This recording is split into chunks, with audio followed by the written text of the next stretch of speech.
Hello and welcome to Farm Connections. I'm your host, Dan Hoffman. On today's program, we talk to farmer and podcaster Mitchell Hora about the current state of agriculture and the importance of connecting with an audience. JoAnne Lower shares with us a story about her ducks as she welcomes new additions to her family.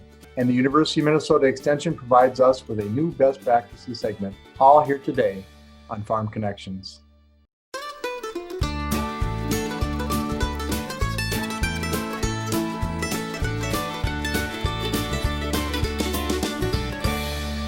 Welcome to Farm Connections with your host, Dan Hoffman.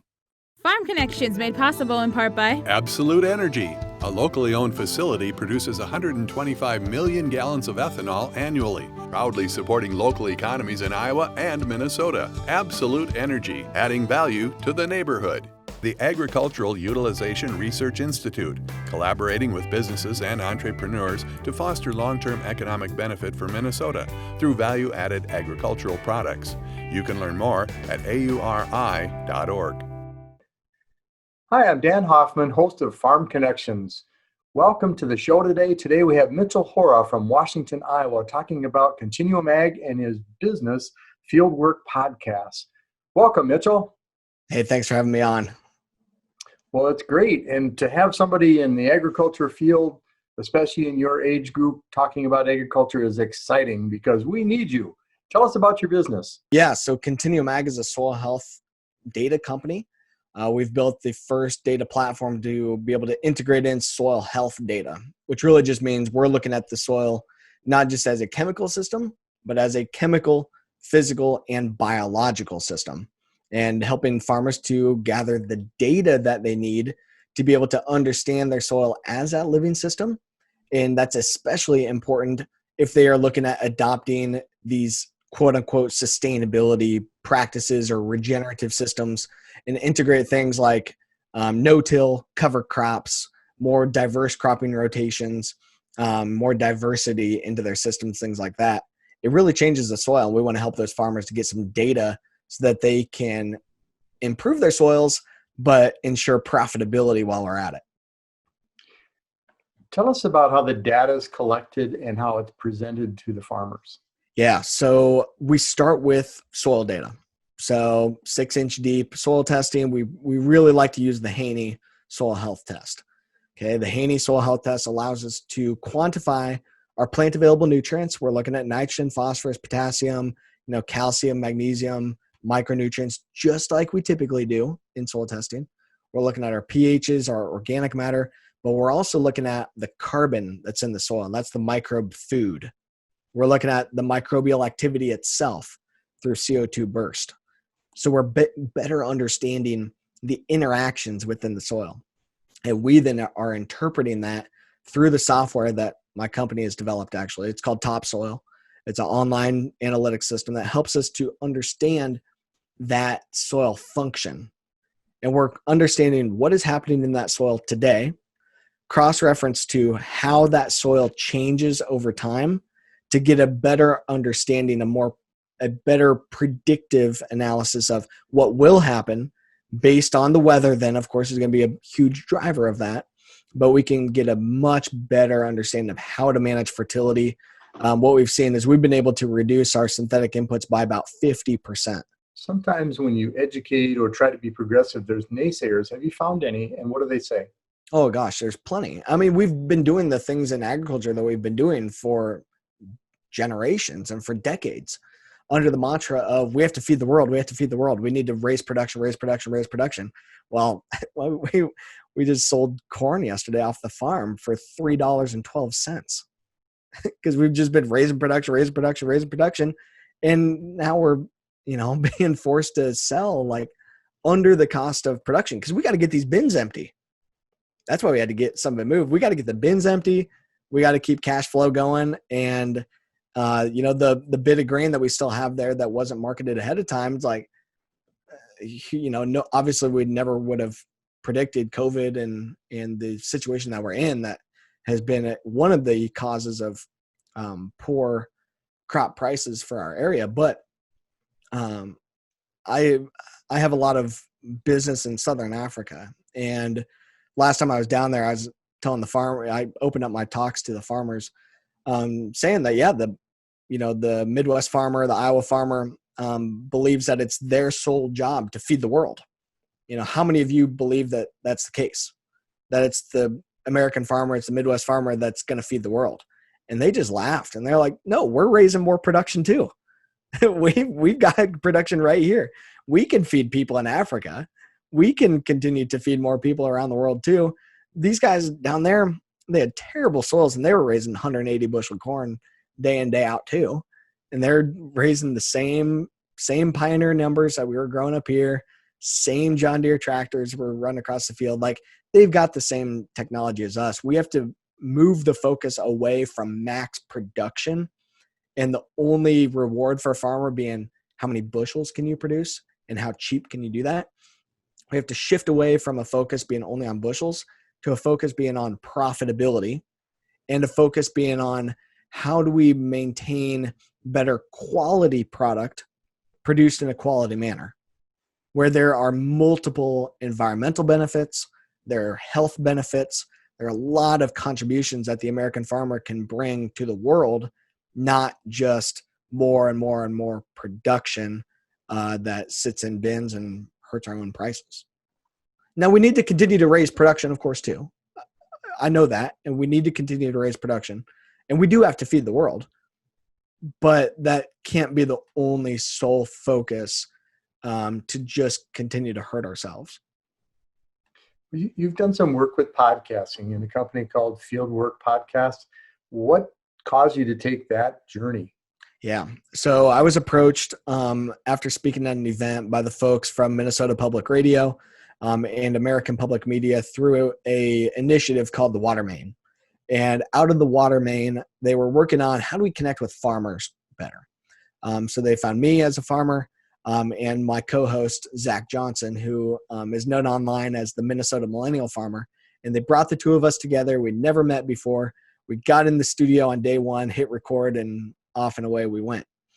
And we were talking about the various options available to farmers surrounding the term sustainability. And here are lots of different ideas. Here's other farmers that are implementing these ideas. Here's experts on these ideas. Here's the resources. Here's where you can go to get more resources. But as a farmer, as a landowner, you have to make your own decision. There's lots of different ways to skin this cat, lots of different ways to be more sustainable, and make your own decision. Farmers are CEOs. Farmers are entrepreneurs. And I think we have to remember that they are in the business to be able to make their own decision. They're running their own company. They want to do their own thing. Well, hey, here are lots of ideas. Here's places you can go to make your own decisions. Here's how you can get a better understanding of how to tweak those new ideas for your farm. And we're going to talk about that on the Fieldwork Podcast. And it's been phenomenal. We just finished up season 2. In planning process right now for season 3. There will be a season 3. Plus we have a variety of some other special projects that are kind of in the works as well. But no, Fieldwork has been amazing, and really appreciate the opportunity, and appreciate what it's been able to give me in my career too. Tell us about the audience for that program. Primarily, it's looking at farmers. We talk about it's by farmers, for farmers, but we're looking at regular, normal, large-scale production agriculture farmers. Zach and I are very normal farmers. Zach's family operation is over 2,000 acres. Him and his dad, multi-generation corn soybean operation in Minnesota. I'm 7th generation, dad's 6th, 700-acre farm, Southeast Iowa, primarily just corn and soybeans. Yeah, last year we had wheat on the farm. This year we have 5 crops. We're harvesting corn, soybeans, barley, rye, and mustard. So we are now really diversifying out, and we have a lot of different trials. And, luckily Dad and I are both too curious for our own good and get a little carried away and crazy sometimes with experiments. But, we want to be able to show here is a regular farmer going and approaching this, and other regular farmers that are figuring this out. And, and if we can figure it out on our farms, everybody else can too. But we do find that there's a lot of food industry and ag industry people that listen in, a lot of landowners that listen in, anybody that, and I would love to connect with more consumers and stuff too, that want to understand where their food comes from. Mitchell, tell us about the future. It's going to be extremely data connected. It's going to be extremely transparent between farm to fork. We're going to have to be able to show the consumer, here is what we're doing, why we're doing it. Here's the data. Here is everything that we have going on.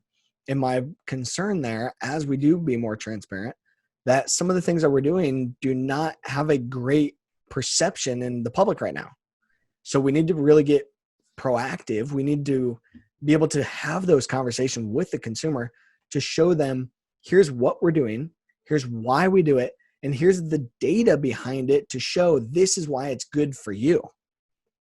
And it's good for you in terms of it's nutritional, it's safe, it helps you to be healthier, and getting that message to be more connected to them.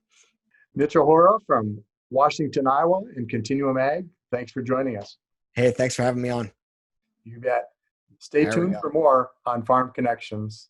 Farm Connections Best Practices, brought to you by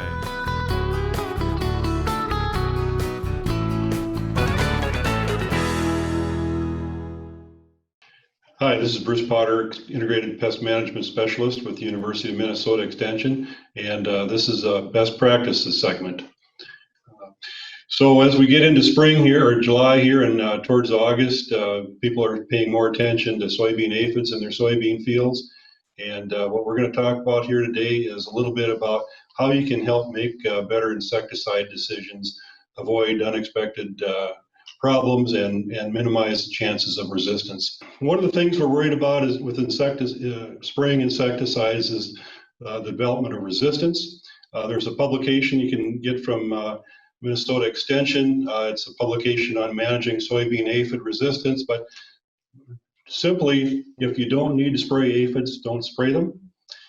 If you do spray, do it right, use the right volumes of water, right spray pressure, right nozzles. If you spray, check again 3 to 5 days after you've applied. Make sure that insecticide is working like you expect it to.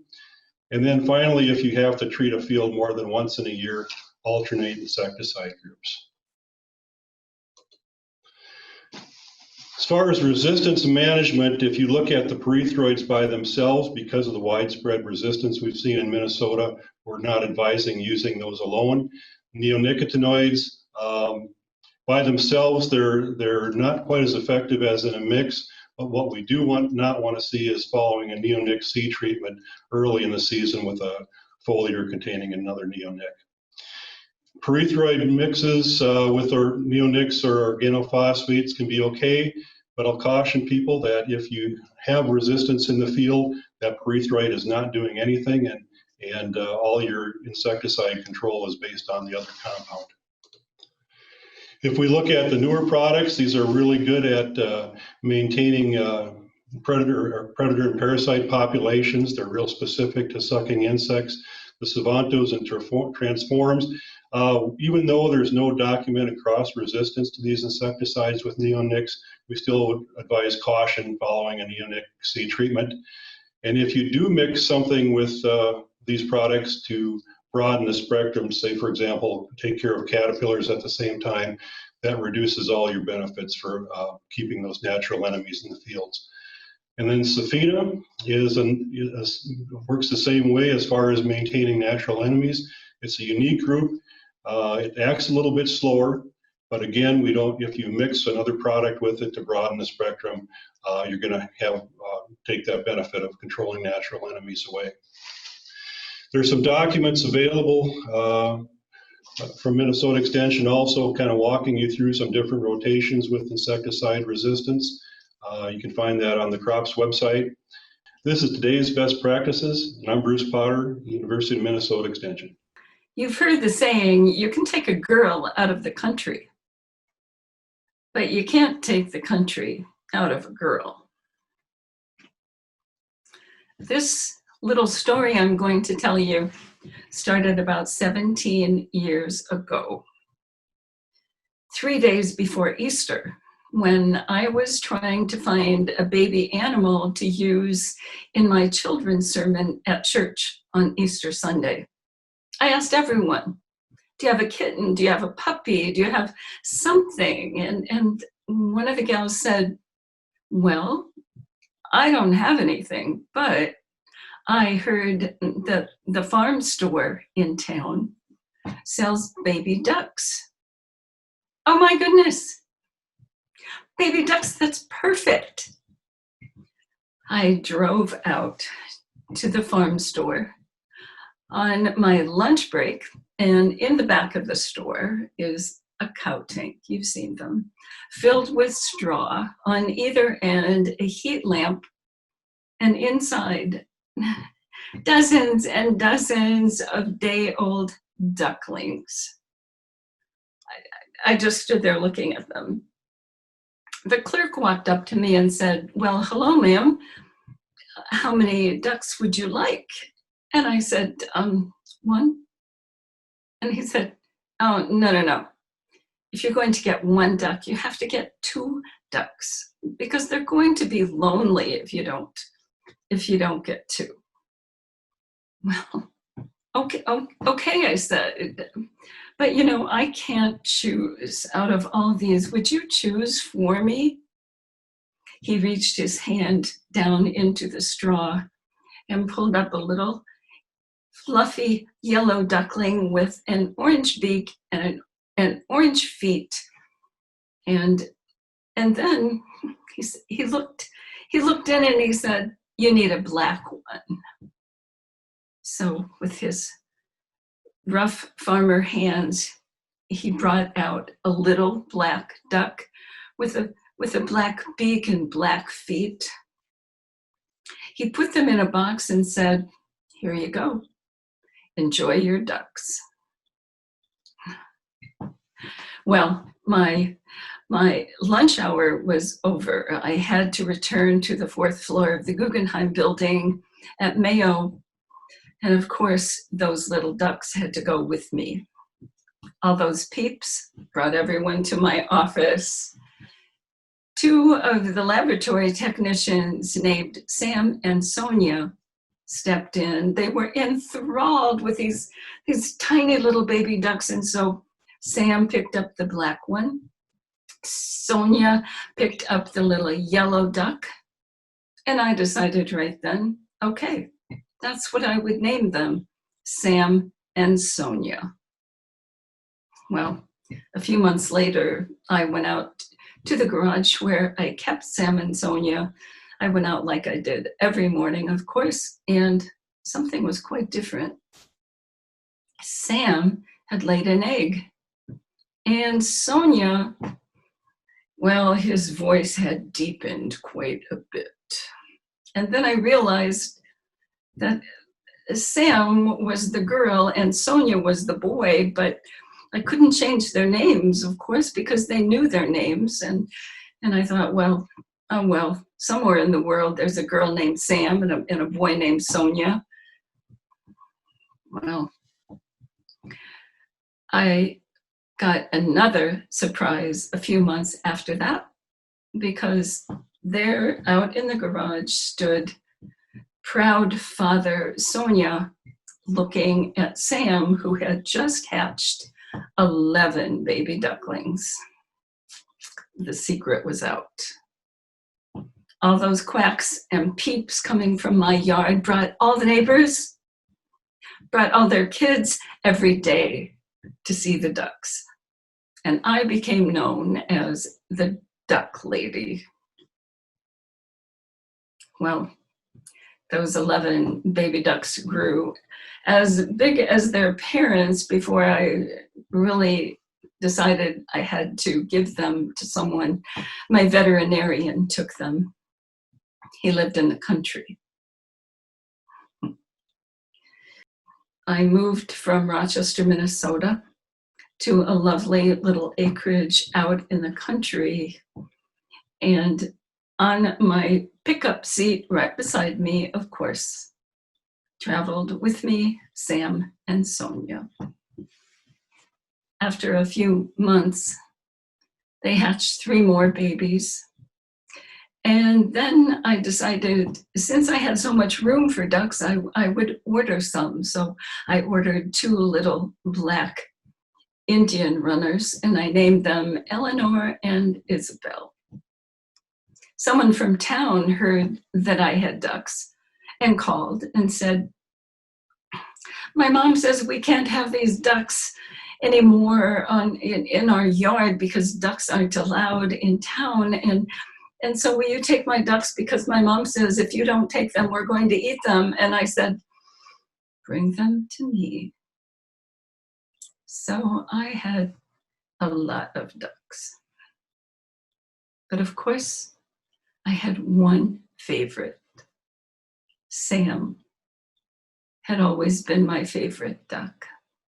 She loved for me to hold her. I kind of hold her like a baby, and she would wrap her long, thin neck around my neck. And she went with me to tell stories wherever I went, to the nursing home, to schools, to libraries. She went with me to church so we could do more children's sermons. She would just sit in the basket on the pew beside me, not say anything at all. Sit through the entire preaching of the sermon, and everyone in the church was astonished, as was the pastor. Well, Sam last summer had grown old. She was 17 now.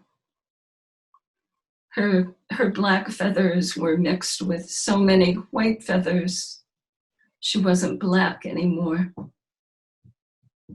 And one day, even though I could not believe it was happening, she died as I held her in my arms. My Sam, my therapy duck, my calm, my heart. But I have to tell you, something pretty exciting is going to happen in a couple of weeks. There's a mother duck who is sitting on a nest of eggs, and 2 of those little ducklings, when they are hatched, will come to my house. I've already named them, oh yes, Mabel and Otis. That'll be another story. You know how the saying goes. You can take a girl out of the country, but you can't ever take the country out of a girl. June Dairy Month celebrations held on working dairy farms are a long-standing tradition across the country. Activities typically include interacting with the dairy farm family, watching cows being milked, and learning more about how milk is produced and showing the benefits of dairy in our diet. With restrictions from COVID-19, many events have been canceled across the country, but in Goodhue County, Minnesota, the event went on with some changes. Well, we were called by the committee to have it because they actually said our barn was kind of sitting out a little bit more in the open where people could drive through it. So then with that, we just kind of thought about it and started working on it and thought we probably had good traffic flow on our particular facility to make it work. So we just kind of come up with a plan and hoped it would work, and it seems to be working out just fine this morning.